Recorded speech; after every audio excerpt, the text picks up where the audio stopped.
मतदान केंद्रावर कमीत कमी 2 व जास्तीत जास्त 4 ईव्हीएम म्हणजेच इलेक्ट्रॉनिक वोटिंग मशीन असतील। तुम्हाला मतदान एकूण 4 म्हणजेच अ जागा, ब जागा, क जागा व ड जागेसाठी करणे आवश्यकच आहे।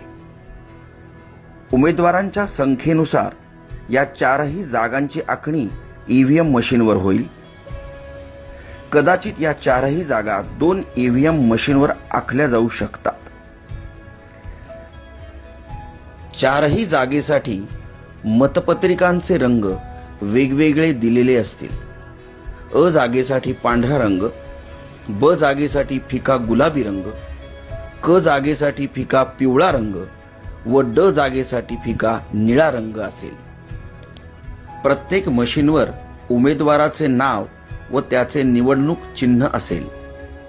अ जागेखालील योग्य उमेदवारासमोरील बटन दाबा, लाल लाईट लागेल। याचा अर्थ अ जागेसाठी मतदान प्रक्रिया पूर्ण झाली।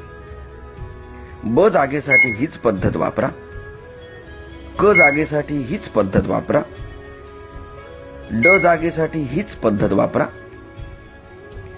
एखाद्या निवडणूक जागेसाठी उमेदवार योग्य व सक्षम वाटत नसेल तर मशीनवरील NOTA नोटा याचा अर्थ नन ऑफ अबव किंवा वरीलपैकी कोणी नाही असा होतो, ते बटन दाबू शकता।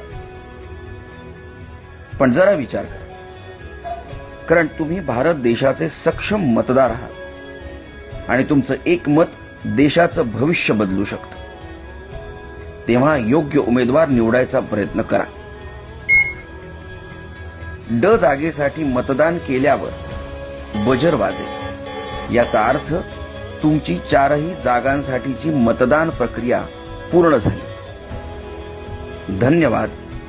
तुमचं मत हीच तुमची ताकद।